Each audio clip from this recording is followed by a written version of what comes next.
feel inspired you. Please welcome David McNally. Thank you. Thanks, David. Thank you.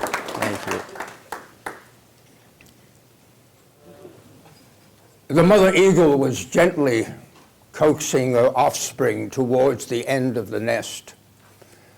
Her heart quivered with conflicting emotion.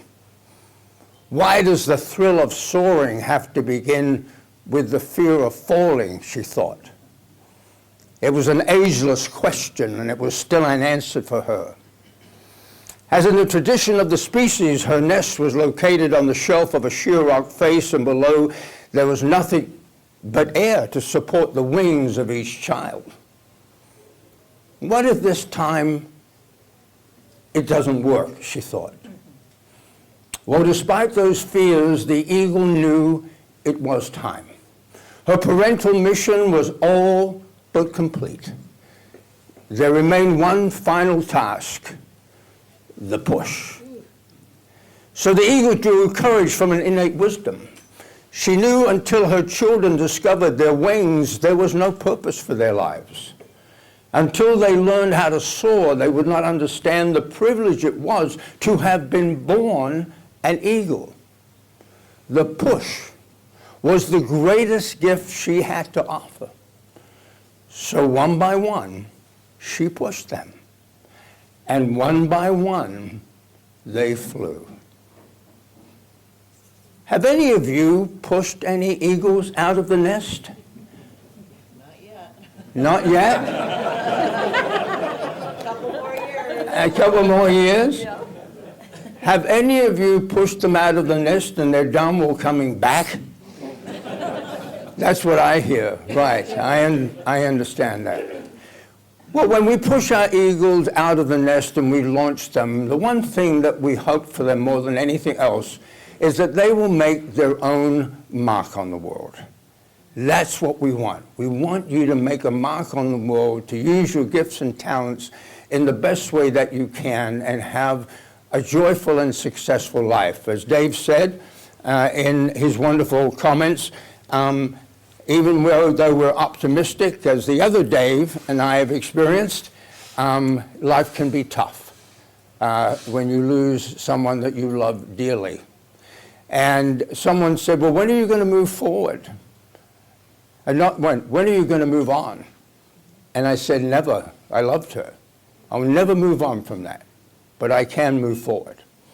And being with you today is a part of moving forward. So let me ask you a question. When we're talking about mark of an eagle, let's unpack this thing called mark of an eagle. And I want to ask you to be in conversation with me on a couple of questions. Who has left an indelible mark on your life and why? And what legacy remains in your life because of their impact? Who would be willing to share with me a person that may immediately come to your mind and say, oh my gosh, without question that person left a mark on my life and it has resonated with me ever since? Who would be willing to give us an answer? Remember, I only now have 35 minutes. Well, let's take a look at that. And as we're all in this wonderful period and space of optimism, the one thing I can tell you right now, it's hard to make a mark if you're not an optimist. All right? It's hard to make a mark because it's the people like you were talking about, your brother-in-law, they're the ones that have the profound effect upon us. And so when we think about that and look at a foundation for that, I love what Howard Thurman said. He said, don't ask what the world needs. Ask what makes you come alive. What the world needs is more people who have come alive. So how do we come alive? Well, let's talk about that. I'd like to share a little bit about my own background, if I may. You can probably tell I'm not originally from the Twin Cities, right? I'm from Hibbing. No, I'm not from Hibbing. But I was born in London, England, actually, in 1946.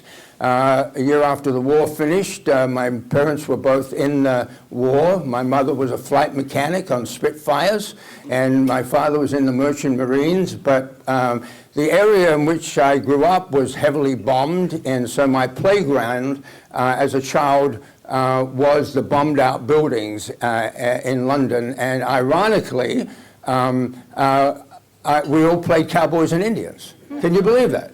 We all imagined ourselves we were in the Badlands. And I wouldn't even have known what the Badlands were at that time, and now I live right virtually next door to them. But I grew up in that environment. But at the age of 9, I went to Australia with my parents, and a young brother emigrated there. And we emigrated to Australia for the reason that all people immigrate, actually. My parents were poor, but they were ambitious. And I grew up in a place called Adelaide, South Australia, a beautiful city. Where's Lauren? Lauren said I gave him some clues about Adelaide, and he went there and he loved it. I grew up in Adelaide and got married in Adelaide. But one of the things that's important about my story is that I inherited my parents' ambition. And I started my first business when I was 17 years of age. By the time I was 26, I had a business operating on 3 continents. And by the time I was 28, I was flat broke and heavily in debt, which is a goal I can't remember setting, but I achieved it anyway. I had a couple of very bad years. I picked myself up. I began a new business, and it was that business that brought me to the Twin Cities in 1980. I was a director of sales for a small boutique consulting company. But something very important happened to me about 6 months after I arrived. I woke up this particular morning and literally I could not get out of bed. Now, there was nothing physically wrong with me. It was more an emotional problem, if you like, a psychological problem, or now if I reflect on it, I would suggest to you it was a spiritual problem. Because I had a question revolving around in my head to which I couldn't find an answer. And the question was, why are you going to work today? And I said to myself immediately, 5 kids. That's why you're going to work. You know, you've got to put food on the table. You've got to pay the mortgage. You've got to do all of those things. But for some reason, the question, while it was true, it somehow was, something deeply profound was missing. And I started to ask myself that question every day, even though I went to work, but why are you going to work? What's the why behind you going to work? Well, I got an answer 6 months later when I was on a business trip to Toronto, Canada, and I picked up a book. I didn't read the book at that particular time, but I brought it home, and then one early morning, with nothing better to do, I found the book, and I said, went down to my lower level, and I read the book. And I came out of my lower level on fire. I was so inspired, and I had read the story of a remarkable Canadian boy who the year before had run the greatest marathon run in history. His name was Terry Fox. I don't know whether any of you recall that fantastic. He ran 3,339 miles across Canada with a prosthetic device. A marathon a day for 5 months. But he set out to raise $1 million for cancer research. And his friends and his family and the Cancer Society, who he was going to give the money to, said, Terry, don't set impossible goals like that. Nobody knows you. I mean, you're from a small town in Vancouver area, Port Coquitlam. You know, they're not going to take any notice of you. At the end of the run, he had inspired a nation and raised $24 million. It was an amazing story. But what happened to me then was there was a neon sign flashing in my brain saying, purpose. He had a purpose, and I did not have any purpose. I was going to work to make money. That's all the reason I was going to work. And so I went on a train of thought. And the train of thought was, how could this young 21-year-old inspire so many people throughout the world? And then I thought of all the other people that inspire us, the people that we admire, no matter what your religious persuasion or political persuasion might be, but there are people that just we admire. The historical figures are more like people like Martin Luther King, of course, and Mother Teresa, but we have people today like Bono who do wonderful things in the world. And I said, I know why we admire them, because they're dedicated to making sure that no matter what they do, they leave the world better than when they arrived. And I said, they're contributors.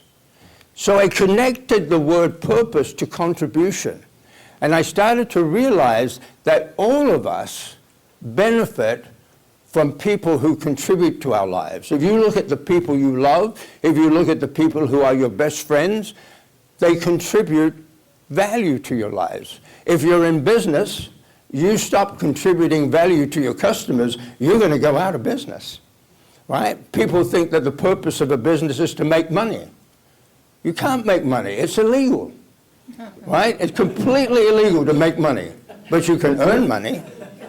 But you will not earn money unless you consistently deliver values to the people that you serve. I know in my very first marriage, this is my second wife that has passed away. I lost my first wife to ovarian cancer 20 years ago.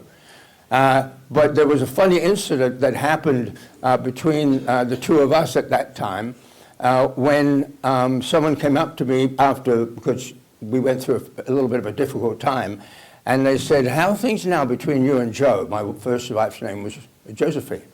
And I said, I think they're pretty good.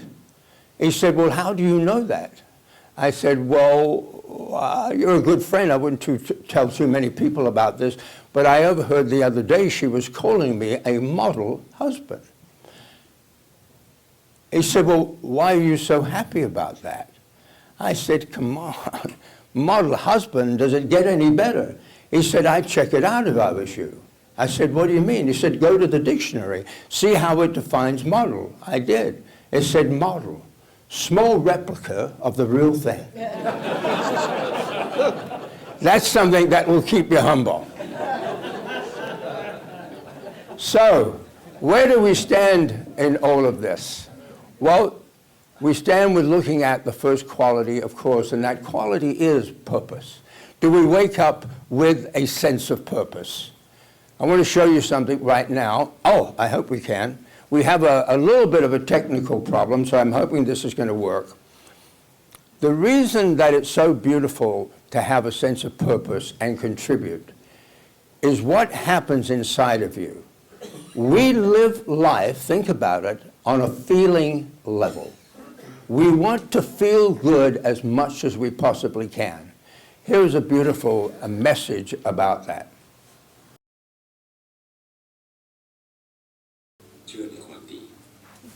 Isn't that beautiful? Isn't that a beautiful little video? People who leave their mark consistently contribute value to the world. A reflection question: do I feel grounded that my life has meaning? I want to put a statement up right now, and I want you just to think about it and give me your interpretation of it. Whatever is once wasn't. Whatever is once wasn't. What does that mean, do you think? What does that mean? Whatever is once wasn't. That it needed to be created. Huh? That it needed to be created. It needed to be created. Right? I'll give you an example.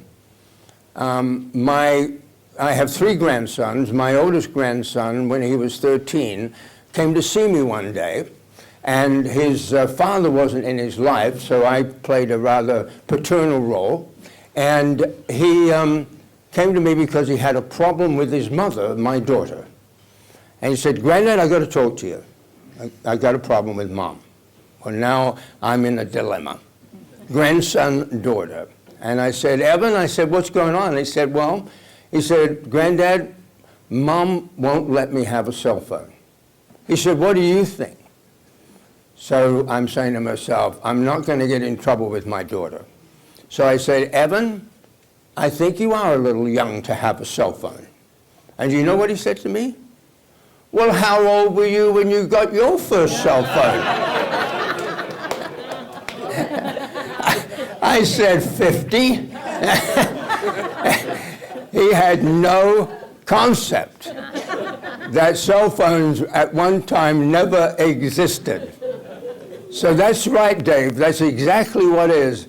Whatever was, whatever is once wasn't. So look at this. Look at all those companies that never existed at some point. So what do we know about that? Well, what do we know about it is right down to our own lives that every day we are creating. When you woke up this morning, you were creating.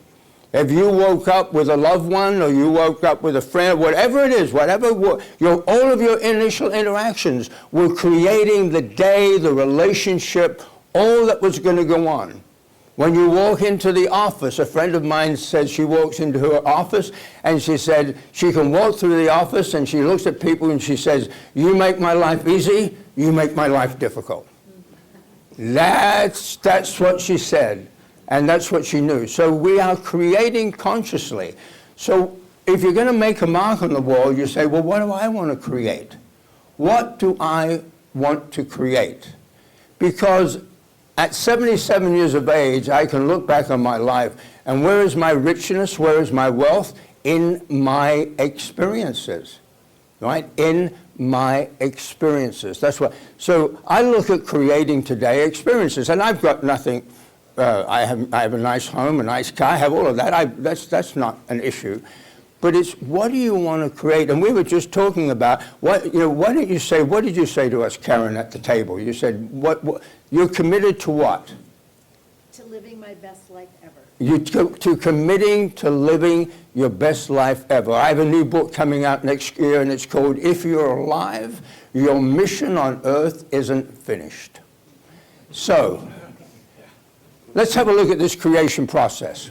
All right. So whatever it is, whether it was a business, whether you want to write a book, whether you're composing a tune, no matter what it is, building a career, here's how the creation process works. First of all, you're dealing, David McNally.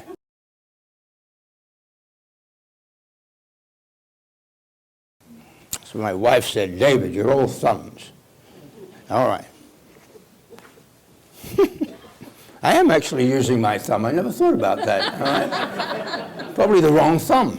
But anyhow, so we have our current reality, and then we have what we call our vision. Here's where we are. Here's what we want to. Here's where we want to be. What is it that helps the vision come true? It's called commitment. We make a commitment to that which we want to accomplish. Because when you make a commitment, you create tension, a tension there. And then tension always seeks resolution. So then you're faced with a couple of choices. I can't tell you how many people come up to me and say, I want to write a book. Or get started in writing a book and never finish writing the book, right? Because they let go of the tension. So when you let go of the tension, you let go of your vision, or you keep up the tension, and eventually the vision will be manifested. An example for me in my own life was in 2018. It's May of 2018, and in that work that we do in Mark of an Eagle, you'll see that we talk about not a bucket list, but a one day I'm gonna list. Yeah, we all have a one day I'm gonna. Anyone think of something in their mind right now where they would say, yeah, one day I'm gonna. Anyone have an idea about that? Huh? Yeah, ski at Vail, ski in Vail. I'm going to Vail. You're going to Vail and ski in Vail. One day you're going to do it. Okay, all right. Okay, so one day you're going to do it.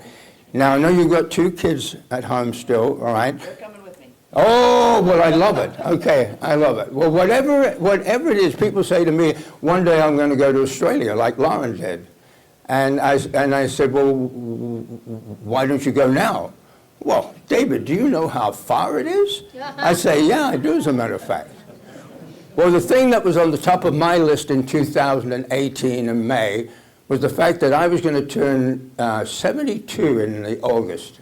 And I said, what is it then? I said, I want to go to college. I had never been to college in my life. Isn't that amazing, Dave? You guys, you know, you very PhD people, and I'm just ignoramus here. And I said, okay. And then I learned at the University of Minnesota, they have this marvelous program for seniors. Oh my God. So I went, and I enrolled. And I started college in that semester. And if you don't believe me, there I am. I'm a college freshman. I love it. I was very annoyed that Fleck wouldn't let me walk on to play football. And he said to me, can you run? I said, no. He said, well, sorry, that's going to cancel you out immediately. All right. So we're always creating, and with Dave and I losing our wives this year, again, we may not move on from that wonderful relationship, but we can move forward. So, people who leave their mark consistently stretch into new realms of possibility. Question, do I have a compelling vision for my life? Well, the final quality that I want to deal with this morning, as I said, it's not one of the important ones, but it is one of the, seriously, is the ability to overcome difficulties. What happens when life throws you a massive curveball? How do you handle it? What do you do? It's so difficult, no matter how optimistic you are. You can't, for example, get away from grief. Yes, you can have gratitude. You can have joy, and they can coexist. But it's difficult. I look at having lost 2 wives, but I also look at a major challenge that happened to me back in 2010, when around Thanksgiving I was having a haircut. I did have hair, so at one point. And the barber said to me, David, what's this lump on the back of your neck? And I put my hand back there, and there was this lump the size of an egg. And I said, I got to get that looked at. So I was actually that night flying to London. The great irony of that is to see a friend of mine who had esophagus cancer, and his prognosis was not good. And I said, well, do I not go and get this checked out, or do I go? I decided to go, and I'm thrilled I did. But when I came back, yes, they did a biopsy. It was a big tumor. It was cancerous. And surgeon at the Mayo Clinic said, you got to get this out of you as quickly as possible. When he got into my neck, he found that the cancer had spread into the lymph nodes, and so his 2-hour operation turned into a 6-hour operation. I came out. He had to take a big muscle out of this side of my shoulder here. People say to me, did it affect your golf game or your golf swing? And I said, no, the swing's still as bad as ever. So, but it's left me limited here. It's left me limited. I took an insurance policy of 7 weeks of radiation and 3 doses of chemotherapy. If any of you, I'm sure people have had cancer in this room, it's a tough deal. I went from 195 pound to 145 pound. I was emaciated. I could hardly walk 100 yards. It was an incredibly challenging situation. Well, many people took me to my radiation, but one particular person who took me was my 4th child, my 3rd daughter, who is an artist. And if you know anything about head and neck cancer, what they do is, because the radiation has to be so precise, they build a mask for you. and they mold it around you so that this mask then is bolted into this tray so that when you go into the radiation, your head doesn't move. And so if you suffer from claustrophobia, it can be very, very challenging. Here's the mask, all right? All right? That's what you have on your head. So this day that my daughter took me, she's watching what's happening from the room up there. We leave, she takes me home, she said, "Dad, that mask, what do they do with that mask when you're finished?" I said, "I don't know, why?" She said, "Oh, Dad, I love that mask."